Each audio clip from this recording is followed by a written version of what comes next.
Mi hermano, en este mundo actual existen muchas ideologías, muchas religiones que claramente atacan el cristianismo y quiero preguntarte, ¿consideras que es importante que los cristianos defendamos nuestra fe en este siglo XXI? Sí, definitivamente. Es muy importante porque actualmente estamos viviendo bajo una cosmovisión o una manera de ver la realidad que se ha impregnado en las culturas de nuestros países, en todo Occidente, que es la cosmovisión posmoderna. Y en la época que nos ha tocado vivir, la fe cristiana es relegada a un plano muy lejano y se pone por encima lo que conocemos como el cientificismo, que es querer dar respuestas a través de la ciencia a cosas que la ciencia de manera objetiva no puede dar respuesta. Se pone por encima también las filosofías materialistas, se pone también por encima las religiones esotéricas y de ocultismo, se ponen por encima otras cosas que están muy lejos de lo que tiene que ver con las verdades de la palabra de Dios y con esas verdades reveladas a través de la palabra y que a través de la creación nosotros podemos darnos cuenta de que son totalmente objetivas. Parece que tenemos un mundo en contra, Julián, y debemos defender la fe contra todo el mundo. Pero de manera específica, ¿contra quiénes los cristianos debemos defender nuestra fe? ¿Quiénes son los que más fácilmente nos pueden engañar? Bueno, nosotros debemos defender nuestra fe contra las mentiras que se presentan en el mundo de hoy. Yo quiero tocar un versículo bíblico que es 2 Corintios 10:5. Dice, destruyendo especulaciones y todo razonamiento altivo que se levanta contra el conocimiento de Dios y poniendo todo pensamiento en cautiverio a la obediencia de Cristo. O sea, mostrando a través de la explicación de aquellas cosas que nosotros creemos, utilizando, como dice 1 de Pedro 3:15, defendiendo nuestra fe ante todo aquel que demande razón, de una manera razonable nuestra fe, haciéndole ver a las personas sus errores y que ellos puedan mirar a ese Cristo que nosotros servimos y puedan reconocer que las verdades están en él. Julián, pero todas esas especulaciones y todo ese razonamiento altivo confunde a muchos o a muchas personas porque parecen cosas reales. Sí, las confunden y eso es una excelente pregunta porque una de las cosas que ha logrado la cosmovisión postmoderna es que las personas no reflexionen. O sea, la gente va a donde sigue la gente, vamos a decirlo de esa forma. O sea, la gente sigue las masas, sigue aquello que se promueve, sigue aquello que se mercadea y sabemos, como hemos hablado en otros programas de aquí de Entendiendo los Tiempos, de que los medios de comunicación son pro toda esta forma de ver la vida totalmente contraria al Señor, que enfrenta los principios de Dios. Y por eso es que eso se da, pastor. No es por una reflexión objetiva que la gente hace, sino que la gente está siguiendo la corriente y abraza estas cosas sin pensarlo y además también el entender que Dios existe hace que la persona entienda que tiene que rendir cuenta de sus actos, que hay una parte moral.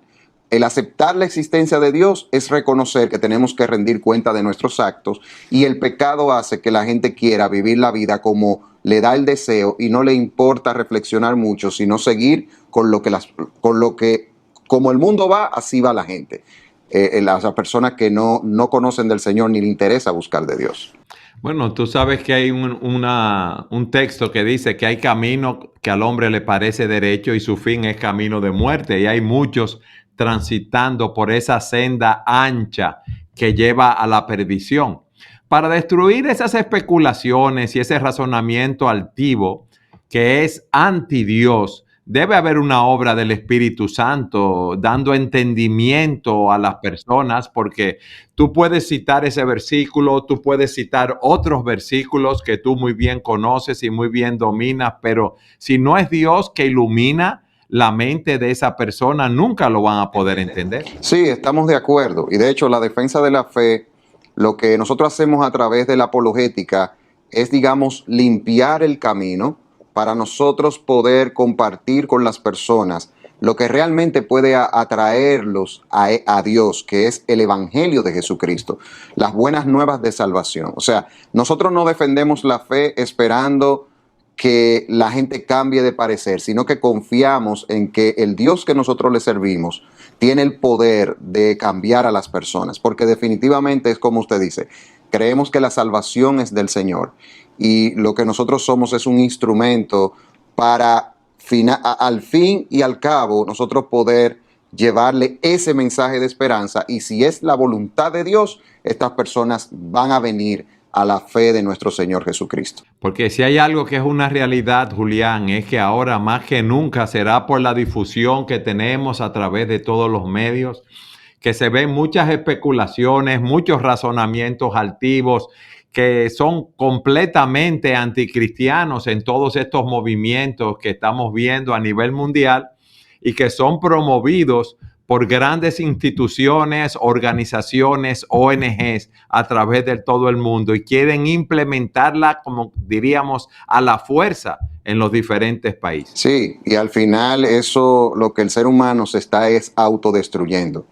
El ser humano tiene un gran vacío existencial, una gran sed, que solamente el Señor puede llenarla, y lamentablemente en el mundo de hoy hay hemos hablado eso también en otros de los capítulos que hemos compartido en Entendiendo los Tiempos, y motivamos de verdad que puedan verlo aquellos que no lo han visto. Y realmente nosotros estamos ante un mundo que hay toda una agenda planificada, pero el enemigo número uno, y eso es lo que hace importante a la defensa de la fe, es la cosmovisión cristiana. Pero para noticia de ellos, el cielo y la tierra pasará, pero las palabras del Señor no pasarán. El evangelio, la fe cristiana, nunca será erradicada de la tierra, porque la iglesia está en la tierra por un propósito. Los cristianos vamos a estar aquí, y por eso tenemos que prepararnos en la defensa de la fe para enfrentar todas estas mentiras que, cuando son confrontadas con explicaciones razonables de la verdad, porque el evangelio es la verdad, no tienen sostenimiento. Pero muchos cristianos tienen temor, y eso es un punto que debe de cambiar en nuestras vidas. Julián, las iglesias están, muchas de ellas, relegadas en una esquina, quizás muchos atemorizados, pero deben ser las iglesias quienes asuman la defensa de la fe. ¿Qué nos dice la Biblia con respecto a eso? Eso es una excelente pregunta. El pueblo de Dios, aquel que ha sido regenerado por el Señor, tenemos que tener eso muy claro, que la verdad es lo que Dios ha revelado y nosotros somos llamados a defender eso. Entonces, eso es importante que nosotros lo asumamos, y sobre todo uno de los tentáculos de la cosmovisión posmoderna de hoy es el relativismo de la verdad. Incluso, pastor, hoy se habla de la posverdad, se habla de que la verdad no existe, que ya el simple hecho de que alguien afirme eso está diciendo una verdad absoluta. O sea, eso es algo totalmente sin sentido. Es solo un marketing que no se sostiene. O sea, es algo que se promueve pero sin sustento. Es así. Y es triste ver a tantas personas confundidas, ¿verdad? Creyendo todas esas teorías que existen cuando hay una verdad absoluta que ha sido revelada en la palabra de Dios. Y es triste ver, como te decía hace un momento, cómo muchos cristianos están arrinconados en vez de ser ellos los que están proclamando estas verdades a tiempo y fuera de tiempo. ¿Tú entiendes que es que esos cristianos no han sido entrenados, muchos de ellos en sus iglesias, para defender las verdades del cristianismo? Totalmente de acuerdo. Nosotros vemos cómo los apóstoles, los escritores del Nuevo Testamento, ejercieron la defensa de la fe. Muy claramente eso lo vemos en cartas de los apóstoles. Y esto es una doctrina de la fe cristiana. Entonces, yo creo, pastor, que los pastores deben de enfocar, aquellos que no lo están haciendo, claro, deben de enfocar más esa parte. deben de entrenar a sus miembros, deben hablarle de los temas que realmente están haciendo daño en nuestra sociedad y de cómo nosotros tenemos respuesta, claro, con un enfoque siempre de llevar el evangelio, y en ese sentido es importante que esto se haga y sobre todo en el tiempo que nos ha tocado vivir.